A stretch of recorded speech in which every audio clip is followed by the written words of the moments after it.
បាទប្រហែលថ្ងៃមកនេះមានបងប្អូនយើងមួយចំនួនបានតាក់ទងមកខ្ញុំឲ្យផ្ញើជាសំឡេងទាំងសំណេរមកសួរបន្ថែមហេតុអីបានជាខ្ញុំនឹងអះអាងថាពលរដ្ឋឬក៏បុគ្គលដែលប្រតិកម្ម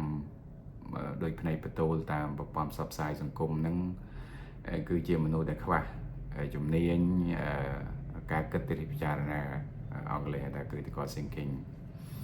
បាទជំនួសឲ្យការសរសេរឆ្លើយតបម្នាក់ម្ដងខ្ញុំសម្រេចចិត្តធ្វើជាវីដេអូឃ្លីបនេះដើម្បីឆ្លើយតបជូនវាជាគិតថាវាជាវិធីមួយដែលអាចផ្ដល់ព័ត៌មានលម្អិតបាន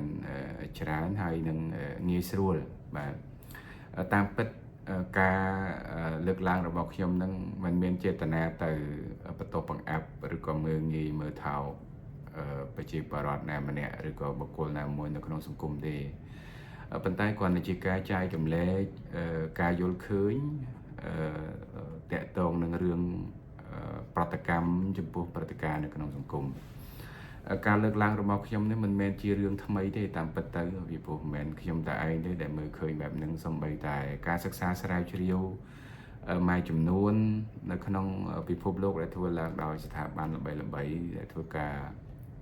សិក្សាស្រាវជ្រាវទៅលើការគិតនិងសង្គមនេះគឺគេបានរកឃើញស្តៀងគ្នាថាបុគ្គលដែលច្រើនតែប្រតិកម្មខ្លាំងចំពោះហេតុការណ៍ឬក៏ព្រឹត្តិការណ៍ឬក៏បញ្ហាណាមួយដែលកើតឡើងទៅលើខ្លួនឯងផ្ទាល់ឬក៏កើតឡើងនៅក្នុងសង្គមទូទៅនឹងច្រើនជាមនុស្សដែលខ្វះជំនាញការគិតត្រិះពិចារណា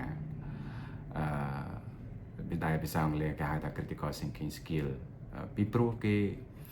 រកឃើញថាបុគ្គលដែលមានជំនាញការគិតត្រិះរិះពិចារណាខ្ពស់ហ្នឹងគឺនឹងមិនឆ្លើយតបភ្លាមដោយអារម្មណ៍ដោយការរំជួលចិត្តចំពោះហេតុការណ៍ទៅនឹងហេតុការណ៍ឬក៏ព្រឹត្តិការណ៍ដែលកើតឡើងនោះទេបុគ្គលដែលមានជំនាញការគិតត្រិះរិះពិចារណាខ្ពស់ហ្នឹងគឺគេតែងតែព្យាយាមប្រមូលព័ត៌មានព្យាយាមធ្វើការវាយតម្លៃព័ត៌មានដែលគេប្រមូលបានទី3គេគិតពិនិត្យមើលអំពីជ្រុងឬក៏ទិដ្ឋភាពនានាឬក៏ទិដ្ឋភាពច្រើនជ្រុងនៃបញ្ហាមុននឹងធ្វើការវិភាគវិនិច្ឆ័យនិងធ្វើការសម្រេចចិត្តជឿឬក៏ធ្វើអ្វីមួយបន្តរួមទាំងការឆ្លើយតបជាលក្ខណៈបុគ្គលឆ្លើយតបដោយផ្ទាល់ឬក៏ឆ្លើយតបដោយប្រយោលតាមប្រព័ន្ធផ្សព្វផ្សាយសង្គមដូចជា Facebook TikTok ឬក៏តាមប្រព័ន្ធផ្សព្វផ្សាយសង្គមនានាដទៃទៀតដែលនៅស្រុកខ្មែរយើងភាគច្រើនគឺប្រជាពលរដ្ឋយើងចូលចិត្តប្រើបាទប្រព័ន្ធផ្សព្វផ្សាយសង្គមពី3ធំបាទគឺទី1តាម Facebook ទី2 TikTok និងទី3តាម YouTube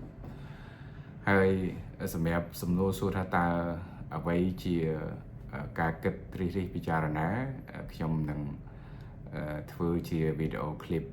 ជម្រាបជូនបន្តនៅវីដេអូក្រោយបាទ